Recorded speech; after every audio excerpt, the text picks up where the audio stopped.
And go. Kitty kid credit. Kitty kid credit. That's right. Today we're going to be covering the Crazy Kid Credit Clarified by Conrad. That's me. Okay, so let's start our slideshow from the beginning.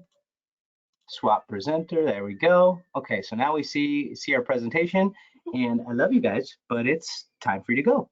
Okay, see you guys. Go get mama. Well, thanks for joining us. And as you can tell by my shirt, I am the best dad ever. So I take that title, do not take that title lightly. But yes, it is a shirt that's not bestowed just to anyone. You can't just go buy this. You actually have to earn it. So without further ado, we're all here for a nice quick webinar. I'm obviously sweating because trying to herd cats with the kids is always exciting. And getting ready just at the last second, like we always do. So here we are today, excited to see everybody here.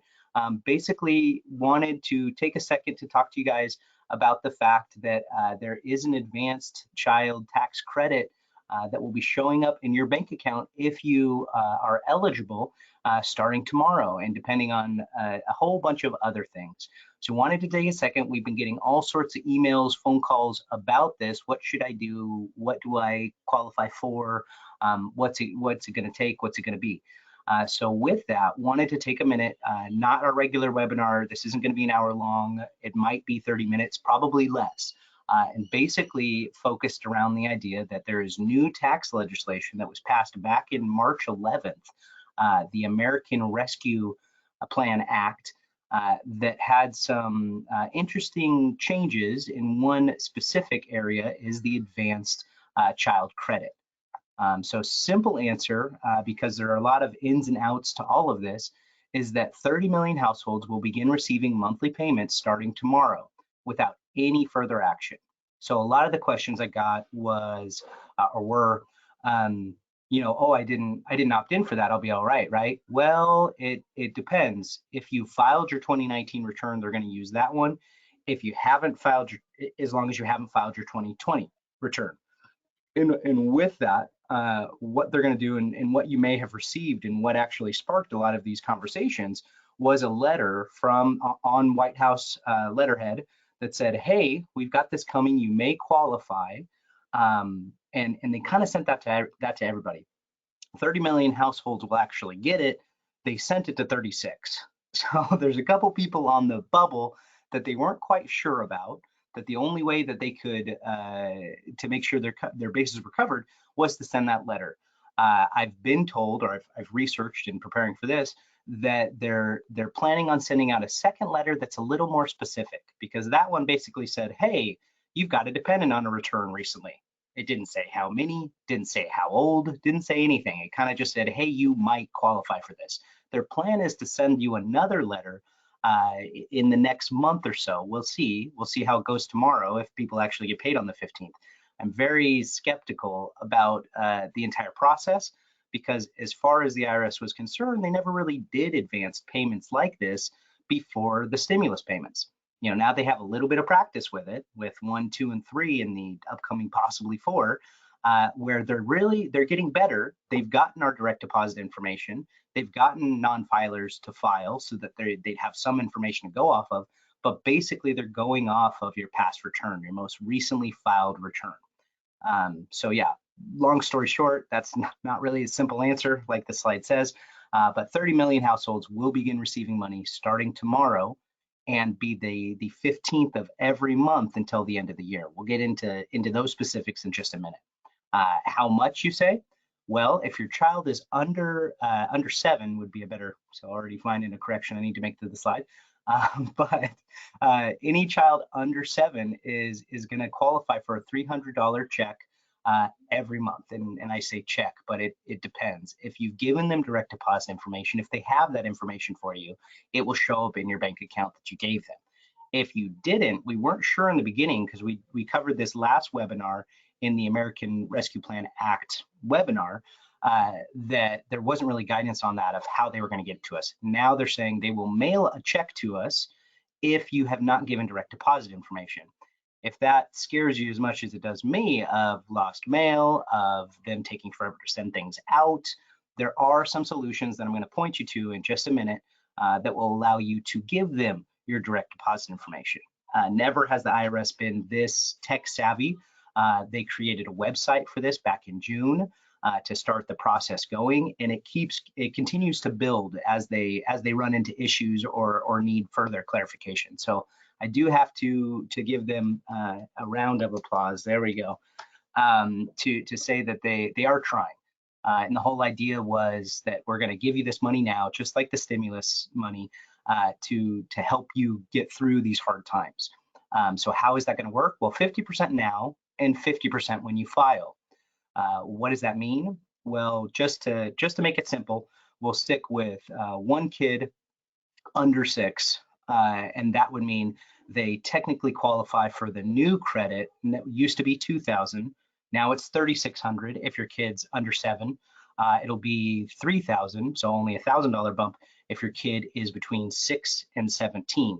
So with that said, going back to the 50% now, 50% later, what that means is this is going to impact your return, regardless whether you take action or not. The way this is going to impact your return is that you've automatically been opted into this. So it's saying you need the money whether you need it or not. So the way that's going to work is, depending on how many kids you have, depending on what their ages are, back to the example, $3,600 for a child under 7. We're going to cut that up into 2 different parts, $1,800, $1,800. $1,800 of that you're going to get over the next 6 months, every 15th of the month. And depending on how old your child is, if we're going off the 3,600 example, we're talking about $300 a kid. Could make a considerable difference. For me, both my children are under 6, as you just saw. So I'm actually going to be getting $600 a month ahead of schedule. So the way that's going to work at the end of the year, when we go ahead and file 2021's return, is you've already received half of that credit. The kid credit isn't something new. The kid credit has been around for a while. It got bumped up back in 2018 from 1,000 to 2,000, and now we're bumping it up again. So now it's 3,600, like I said, for a child under 7, 3,000 for a child between 7 and 17. So with that, 50% now, 50% later. It's probably a little bit confusing. We'll get into it a little bit more in just a moment. But throughout this slide, I have included the links that are really going to be your best source of information. Because on these links, you've got the irs.gov/child tax credit 2021. Like I said, the IRS is trying really hard to inform people and educate people. And there's even short videos. And even if you do a Google search, CNET is really good. And I'll add that link in later. They've got like a 4-minute video. So if you don't have time for this whole 30 minutes, maybe go up on there. I'll give you guys the link so that you can get there. A lady explains it super cleanly, super smart, and she gets it across much faster than I'm going to today. But if you want a little bit more detail, I'm going to get into it. If you want to check it out for yourself, here's the first link that will take you kind of to their homepage that covers all sorts of things. But watch out for these links. Everybody that's watching this or is going to watch the recording will get a copy of the slides, so you'll be able to follow these links, or just write this down now and type it into your Google search when we're done. So next page. So simple answer, not really. Nothing simple. It always depends. So eligibility. This is a big factor. This is why they sent it out to 30 million, and they're not really sure who's going to get it, who isn't. Because as I said earlier, we're going to go off of your 2019 filed if you don't have your 2020 already filed as well. If you don't have either of those filed, quick hurry, get it done. The IRS has said that they're going to try to make it up for the people that didn't get it in soon enough, but chances are you're probably going to miss one of those months. It starts tomorrow. So with it, you can't opt out and not get the payment tomorrow. If you want to opt out, you need to opt out by August 2nd. We'll cover that a little bit later too. But with it, there's a couple things that you needed to do to even qualify. So this is the and or in the beginning. 2019 was filed, 2020 even better. Or if back when everything started falling apart, if you went ahead and you filed an EIP return, so it was basically a return, an information only return, so that you could qualify for the stimulus, you gave them your direct deposit information so that you could get the money, then that's kind of how that came through. So you either needed to file a return, or for our non-filers out there, you needed to file an economic impact payment. Also available to you on that IRS website is a place to submit additional information. So say you haven't filed 19, you haven't filed 20, but you want that advanced credit. There is a place where you can put in your information, put in how many dependents you have. They're going to check it against a couple other things, and you could then qualify for that $300 or $250 a month per kid in the monthly payments over the next 6 months. So you had to file something. Then there's a couple other requirements. Your main home needs to be in the United States for more than half of the year, or your spouse, at least one spouse on the return, needs to be a U.S. resident, and that way you've now qualified. The qualifying child needs to be under 18 at the end of 2021 and have a valid Social Security number. The other thing here that changed, and I'm just going to get into it a little bit, under 18.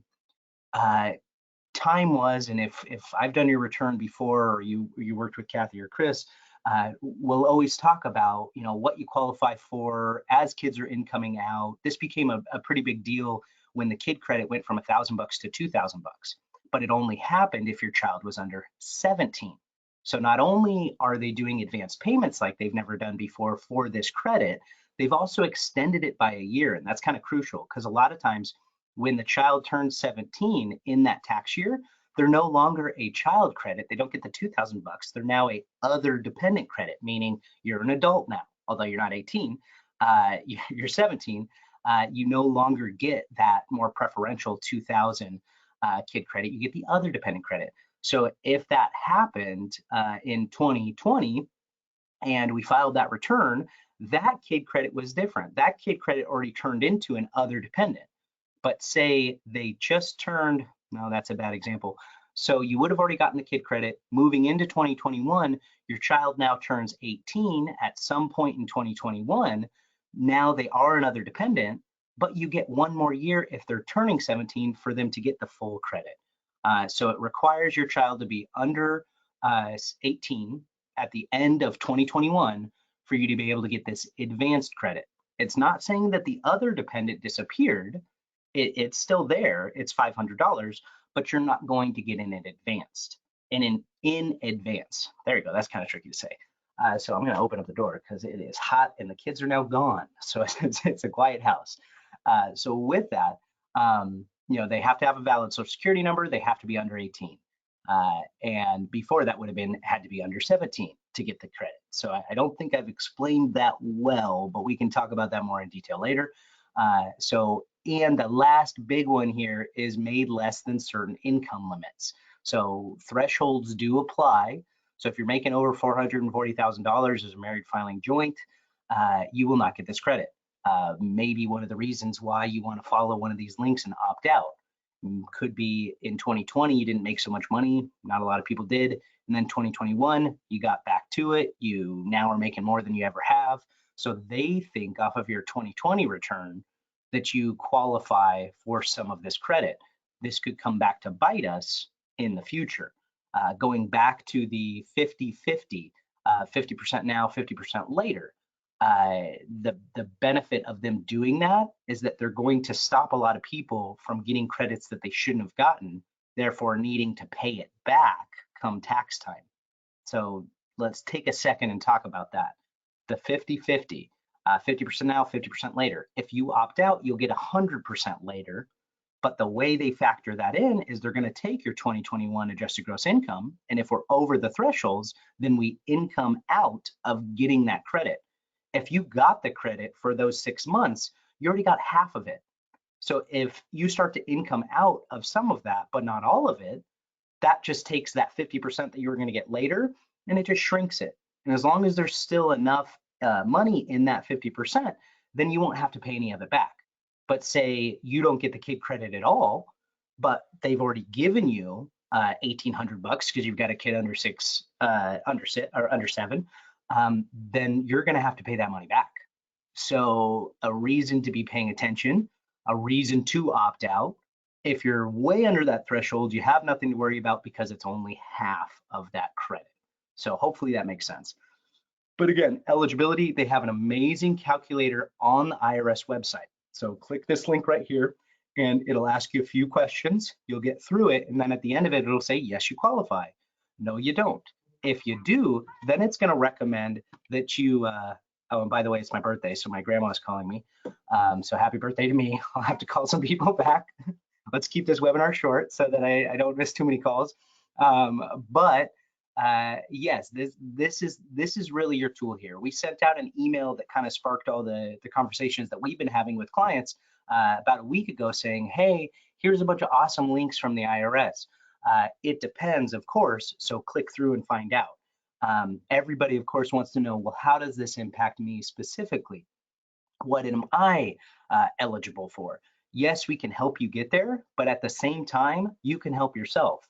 If you jump onto this website, get a little familiar with it. They have it in pretty simple terms as to how this is going to work, how you qualify, how you opt out, all sorts of things. So please use these links that we are providing.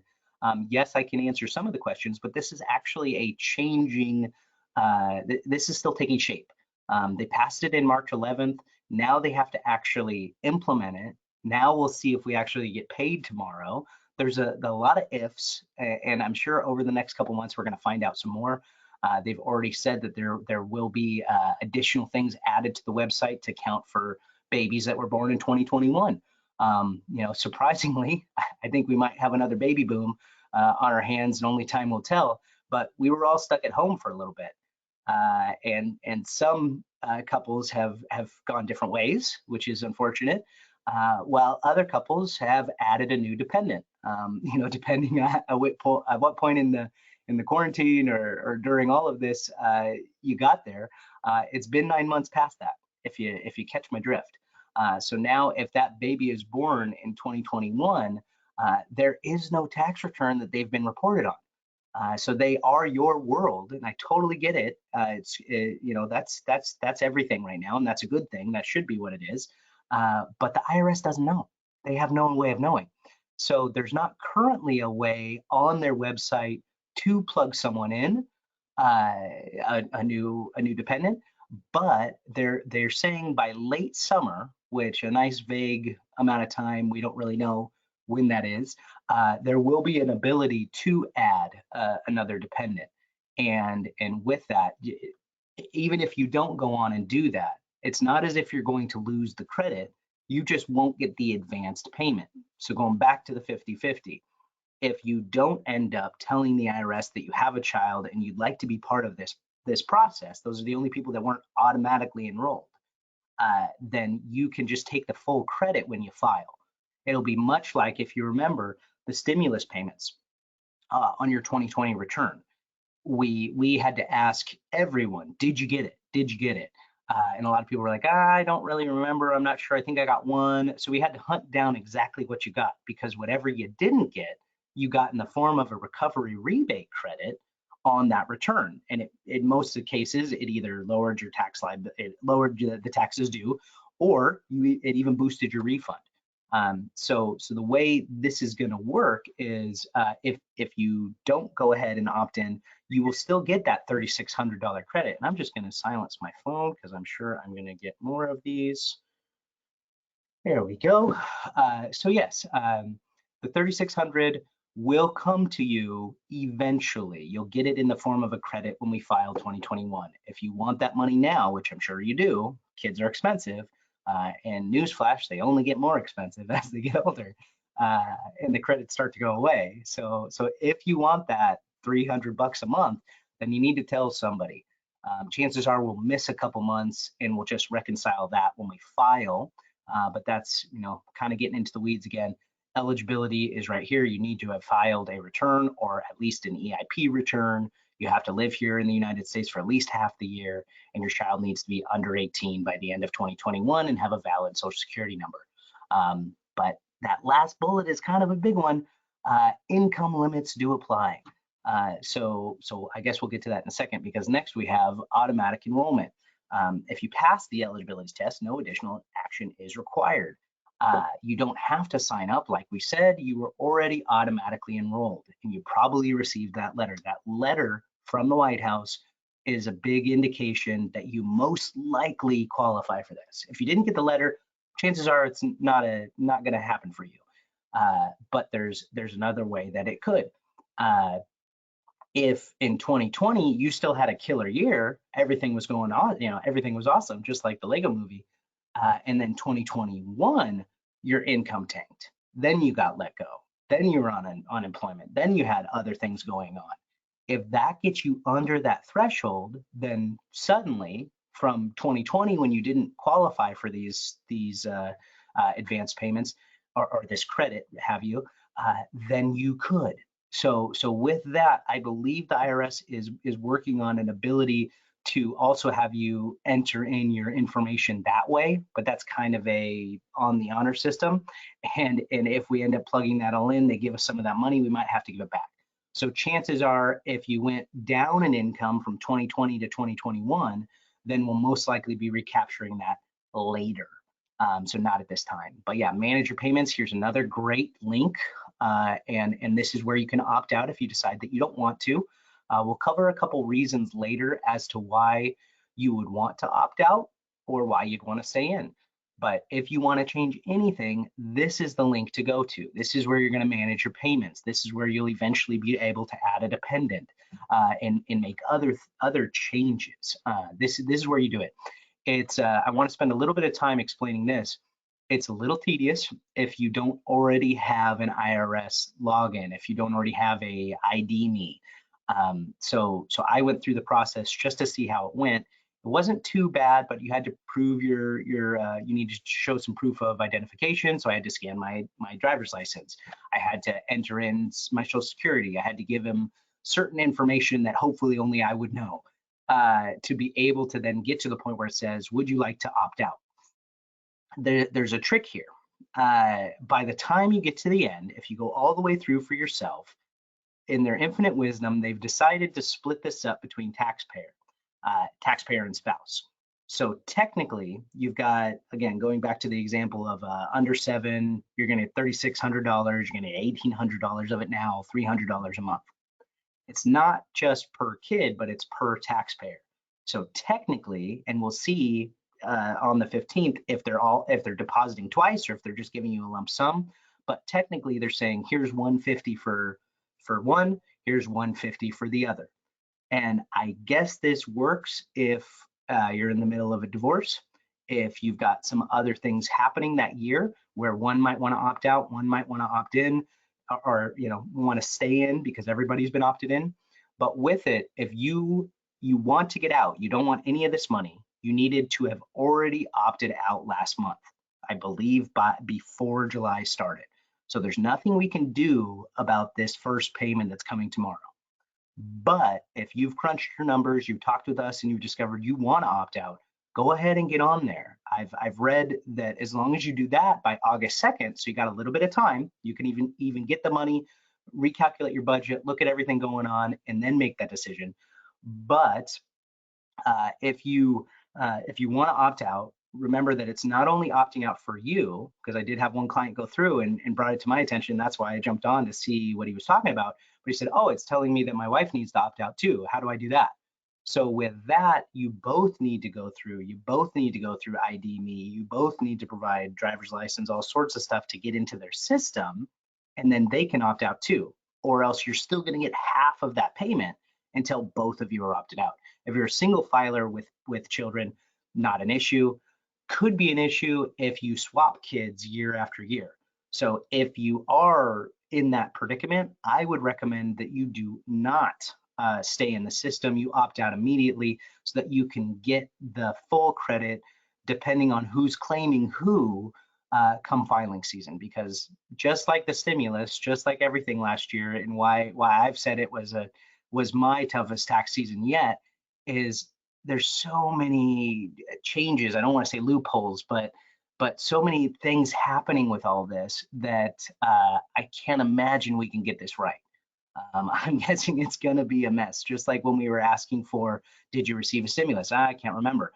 There were plenty of people that are now getting letters now because they said one thing. They're like, oh, yeah, no, I never got that second one. Turns out the IRS actually mailed it to you. It didn't get to you, or you weren't able to deposit it, or something happened there. Now they're sending letters saying, hey, looks like there's an adjustment to your return. Looks like you don't have a $500 credit or a $600 credit. Please pay it back. So this has now created yet another issue. I can't imagine it won't be the same for these kid credits. I'm sure there's going to be plenty of people that shouldn't have gotten it, did get it. It's going to be a little bit of a mess. So if you want to avoid that entirely, like I said, you needed to opt out last month, but you can still opt out for future payments. So really, you're only going to get dinged for that first month, but you need to do it now, and this is the place you would go to do it. More details. So it increased from the previous credit. We kind of talked about this a little bit. Before 2018, it was $1,000 for a kid under 17. Then 2018 came and we boosted the kid credit. Every kid was now worth $2,000, and we created the other dependent category of $500. So this could be a college age kid. This could be an aging parent that you've taken back in and is now a dependent. So it went from 1,000 to 2,000. And now this last year with the American Rescue Plan Act, we have now added another $1,000 to it if your kid is over, is 7 or older. And if they're under, they're 6. So I need to fix this again. $3,600 for any child under 7. So with that, another thing with it is only a portion of it was refundable. So say you wipe out all of your taxes, you won't get the full credit. You had 2 kids, 2,000 a pop, you got $4,000. If all your taxes were already wiped out, only a portion of that was refundable. This new one, fully refundable, meaning if you've wiped out all your taxable income, so we're not talking about the people that are closer to the end of the threshold, but much like under the threshold, they qualify for the full credit. Now that full credit can be a full refund. So this is going to put a lot of money in people's pockets, but think about what we said again, it's 50% of the credit. So if you want all of that at the end of the year to boost your refund, make a bunch of money, when we file, then you need to opt out because half of that is going to be given to you now. But if getting half of that now helps make ends meet, helps get you ahead, I'm all for it. But if getting an extra $300, $600 a month is just going to go to things that aren't going to help us reach our goals, then I would say opt out so that we can force save. We can force you to get that credit later so we don't spend the money now. It's all in how you manage your money. If you have a budget and you stick to it, and getting an extra $600 gets you to your, let's go back to just one kid, $300. If that helps you get to where you need to go faster, I'm all for it. But if you're going to waste the money, don't take it now. I know it's tempting, but send it away so that it can help us come tax time because you're probably under withheld. And that's causing another problem for us, and we always owe it taxes. Think about that. So think about the people that are opted in that depend on that kid credit to offset their tax liability. Well, half that kid credit's gone now. But the trick is they've essentially doubled that kid credit if your kid's young enough. So although you're only getting half of it, it's twice as much as it was before. Now, most cases, it's not really a full double.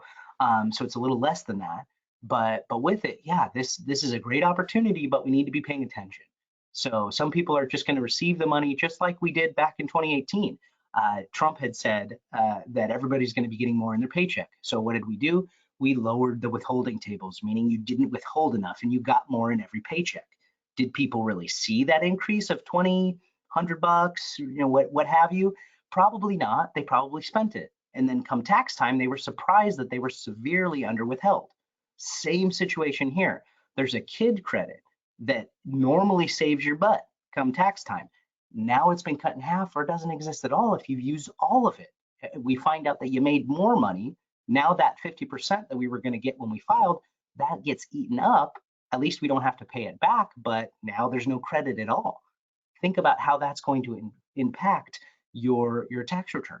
That's definitely going to have an impact and most likely negative, unless you're planning ahead and you're being proactive. a lot of things in taxes and in life, it's much better to be proactive opposed to reactive. So if this is creating any questions in your head as I'm talking at lightning speed, trying to cover a bunch of information, and assuming you're following all the ins and outs, if any of this is confusing, and if any of this is making you question or say, hey, maybe I should look at this, call us, email us better, and get a hold of us so we can help run that projection so you can know what this is going to do. This is the first time that this has ever happened. We changed code in the season and it's impacting the next season. So with it, you got to be paying attention or you're going to get hurt. No earned income requirements. So this is kind of in line with the fully refundable. You don't necessarily need that. That goes back to the non-filers. If you don't file already, you don't make enough money to file, or there's other reasons why you don't, you can still file, you can still fill in that information on the non-filer link, and that would have been great to add here. So I'll add that in too before we share this PowerPoint. There is a place that you can go in to say, here's my direct deposit information, here's how many dependents I have.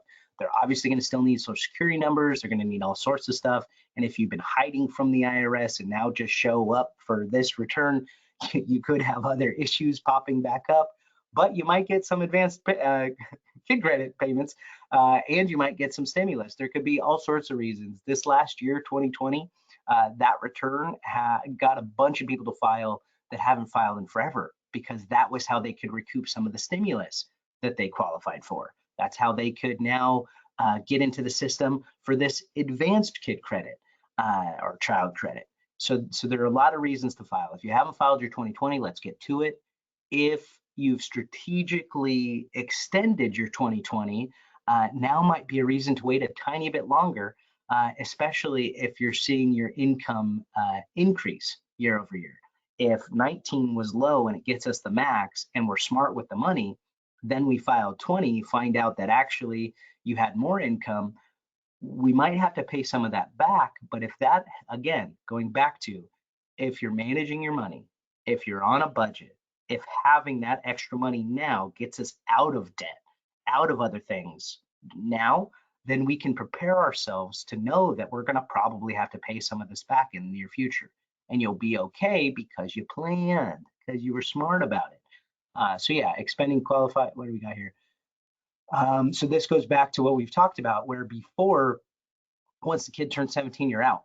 It's not as bad as Disneyland with the, what is it, as soon as you're 4, you're paying adult prices, 6, you're paying adult prices. Here, when you turn 17, the kid was no longer that $2,000 credit, it dropped down to 500. So if you're right on the cusp, if your kid isn't 18 by the end of 2021, you got one more year out of them, and the kid credit jumped from 2,000 to 3,000 for you, and you probably got some advanced payments. So I don't know if I'm coming off as saying this is a bad thing. I think it's a wonderful thing. I think it can work really well for us. I am fearful and I'm tentative from the standpoint of, if you shouldn't get the money because of all the things that I've been talking about, your income increased, the kids are actually going to be claimed by mom this year, you got other things going on in here, it could surprise you, it could be a problem for you. And just like all things in tax, we generally see both ends of it. So I'm sure I will be filing all sorts of 2021 returns that have a real nasty, ugly, you shouldn't have gotten this credit, now you got to pay it back. So yet another reason why you want to look into this, pay attention to it, and opt out if you need to. Because yeah, it'd be nice to get the money, but guess what? They want it back. So again, another good reason to be smart with the money and not go to Pachanga or Vegas, unless you're a winner. Unless you can double it, then hey, who am I? But chances are it's going to be gone, and you have to pay it back. So could be a double-edged sword there. So complicated phase outs. I snagged this slide from our previous webinar for the American Rescue Plan Act because it still applies. The simple way to look at it is every $1,000 you're over these bottom thresholds, you're gonna lose $50 of that credit. So again, it depends, because it depends on the amount of credit that's available to you because of the kids. It depends on your adjusted gross income, which we know we can adjust. So again, bringing up planning. If we're proactive about this and we know that our income needs to be under $150,000 as a married filing joint couple to get the full amount of the credit, then we need to work on our adjustments. We need to max fund 401ks. We need to possibly have a SEP if we don't have a 401k. We need to do other things, other adjustments. We need to have, we need to think about our small business, our Schedule C that shows up on the return, or even an S Corp that flows through on a K1. We need that number is more important than ever, because depending on what that ends up being, you qualify for more or less. So talking about the thresholds and why it's more complicated than just looking at as every $1,000 we lose $50 is we're dealing with two different codes here. The original, so I'm going to go to the right first. The original $2,000 remains at the higher income amounts, meaning the kid credit that was 2018 had huge thresholds. That was another thing that changed in 2018. Used to be a lot smaller. By it jumping up, you could make $440,000 as married filing joint before you incomed entirely out of it. Now, that's not saying that at 440 you're still getting 2,000 a pop. That means at like 439 you got $50. So pay attention to how that works. By the time it gets to the end, it's gone entirely. But that's for the 2,000. The additional 1,000 or 1,600 has a much smaller threshold. So the easiest way to look at this, if you're under 150, you get the full amount. From 150 to 170, you could still qualify for a lot of it, but once we get to 170, we're definitely talking about 2,000 now. We're not talking about 3,000, 3,600 anymore. I think that makes a little more sense here, but you still have plenty of time till it's all the way gone at 400,000. Same with head of household, a little bit lower, but it's still higher than single. If you want the full amount, it needs to be under 112 and 500. It needs to be under that. You'll lose the additional 1,000 or 1,600 by the time you get to 122 500. But again, you can still make up to $220,000 and still get some of it. But if you're on the call today and you made over $500,000 married filing joint, this doesn't apply to you. You're not going to get any of this. Good talking point here, though, is that if you're in 2020's return, you were around 300, 350, and in 2021 you killed it, and now you're at $500,000, the IRS still thinks that you should get some of that credit. Now we're starting to connect some of the dots. If you made more money in 2021, which is a good chance you did because things are open again, we're healing, we're getting back to business, and what could happen here is they're going off of 2020 numbers. You need to opt out now because that credit is going to disappear quick. So yeah, you could get the money, but you're definitely paying it back because if you're over 440, you get none of it. So things to be paying attention to. Or this could be the year that you finally marry that long time boyfriend or girlfriend, what have you, where now we've just increased our threshold. Now we can make a married, now we can make $150,000. But again, like all things tax, planning is always important and always needs to be a part of the conversation, because if your spouse, your now new spouse, makes more than you, then it's probably not going to help us, is it? But if it's they make a little bit of money and now we're under that threshold of 150, then it would make sense. So I'm not saying you should get married for tax purposes or for financial gain, but that's how we used to do it. That's how it was. Marry for love is still kind of a new idea. So take that with a grain of salt. Don't mean to deter anybody from doing it. But yeah, there are other benefits. There's a lot of moving parts here. You need to be paying attention. Okay, so reasons to opt out. And this is actually my last slide, and I am surprised that this has gone for 46 minutes. I thought we'd barely be 30 minutes, so I apologize if I got you in because it was going to be a short webinar. We just got one more thing to cover. We kind of covered some of these already. Divorced or divorcing parents with dependents will move.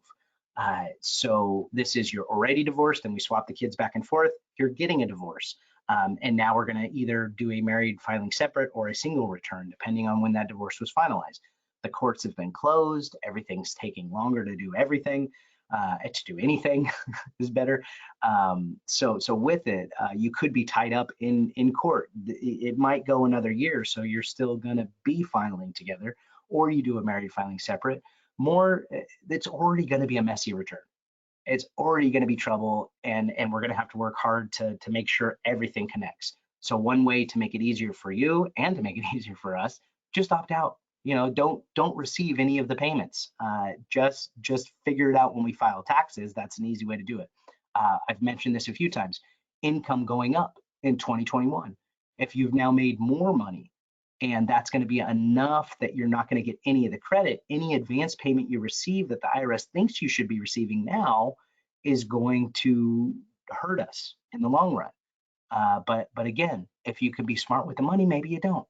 And if income's going up, remember, going back to that client who went through the process, found out that they needed to opt out, and then found out their spouse needed to opt out. Yeah, he already opted out, so he's not going to be seeing that 150, but his wife is still in. So we can either let that ride and hope that we don't need to pay some of that credit back, or we get that July payment tomorrow for 150 bucks, and then from there we opt out by August 2nd, so that we can make sure that we don't get any further payments. So that's something to be paying attention to. For savings, I'm going to say it here again because I think it's important, because I've responded to quite a few of these emails already, and I tell you, everyone depends.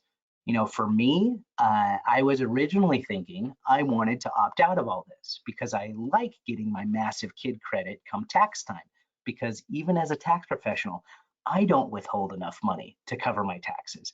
So I normally have to pay the bill at the end of the year. If I go ahead and take this credit now my kid credit of $4,000, what it was in the past, isn't going to be there.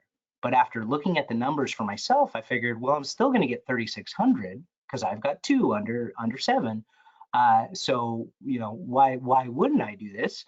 Getting the extra money can help me go against my debt, get me ahead, save for a house, do all the things that we want to do. So I ended up getting all the way through the process, and right when it said, "Are you sure you want to opt out?" I said, "No, I'm going to keep the money, but this is going to require me to be better about my budget, to be paying attention about the money coming in and money going out." So that's that forced savings. If you opt out, you don't get the money now. You can't possibly use the money now because it's going to come in the form of a credit. And when we get the credit, now all of a sudden we get a refund. Now all of a sudden, if I opted out, I'd get 3,600 and another 3,600. We're talking about a good chunk of change here, 7,200 bucks in the form of a credit. That makes a huge difference. So if I take it all then, yeah, that should wipe out all my tax liability.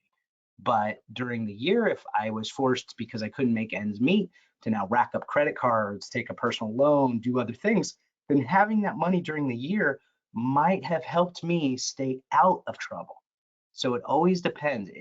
I feel like all things, it takes discipline and it takes a plan. So let's get together and plan. Let's get together and figure out what you should be doing so that we don't shoot ourselves in the foot and find out about it in April of 2022. Because who knows where we're going to be at that point. So yeah, here it is again, reasons to opt out. Here is the link to the IRS website where you'll go in, manage payments, and opt out if you want to. But I don't believe you can opt back in. So that's kind of a trick here. Once you're out, I think, but they're going to continue to update things. Like I said, they said late summer, they're looking to add another portion to this site to be able to give dependent information for those new babies, the new COVID babies that are coming out. That they're going to give us a way that we can give it to them, inform them that that's the case. I don't believe they're going to then try to shove, depending on when they get it, if we have 4 months left in the year, I don't think they're going to increase the monthly payments to prorate it so that it catches up the 2 months. You're just only going to get 4 months of it. So instead of 50%, it's a little bit less, and you get the full amount later. So that's coming late summer. They also said they're going to send out a second letter like they did the first one that said, hey, you qualify or you don't. They're going to send the second letter that also says a little bit more specific to you. So it is supposed to be taking the last return they have on file and saying, this is what you qualify for. In my mind, I think that's beyond their ability. But at the same time, they're also already planning on sending that money out. So they have that number. They know what they think we qualify for. So it shouldn't be that hard for them to send another letter. But another thing that's not on this slide, and something worth mentioning, is that if you've moved, if they don't have direct deposit information, if they don't know where your new address is, they're gonna, if they mail something to you, you're never gonna see it, and you never got that letter. And it's just like the stimulus, it caused all sorts of problems. So regardless whether you're going to opt in or opt out or anything, if you've got children that are going to be under 18 by the end of this year, so they're going to turn 18 in 2020, or all the way down to you just had one, it's worth going to the website and looking at these amazing tools that the IRS has provided for us. Yes, I can speculate, I can calculate, I can do all those things. We can plan and project. But when it comes down to it, this is a new thing, subject to change, and we're just learning about it. So the best source, the best resource is going to the IRS website, because that's where you're going to either get on board or give them information if they don't have it, and you'll find out more of the impact of all of this. It's a growing, evolving piece of information that I think is good for everybody to know a little bit about. And also, did I already mention? Yeah, I'm gonna bring it up again because now I'm at 9:53. Now you've probably watched the whole webinar, so I don't know how much time I'm saving you. But if all I did was confuse you, there are amazing resources online. One of them I would recommend is cnet.com, and they have a nice little 4-minute, 17-second video that explains it very thorough, not thoroughly. I went into crazy detail, but they're going to say, here are the income thresholds. Here's what you're dealing with. This is what you need to do. Here's the website. But even they do it. They point to the IRS website. That's where you want to go, because that's where the information is. And when the information changes, that's where it's going to be. So I've taken up more time than I planned. I guess I had a lot to say, and I don't know if I've taken a breath the entire time. I've talked plenty. I'm surprised I was able to talk that long. But yeah, I've enjoyed the time together. Again, if this brings up questions, ask them. Reach out to us. You have our emails. You have our phone number.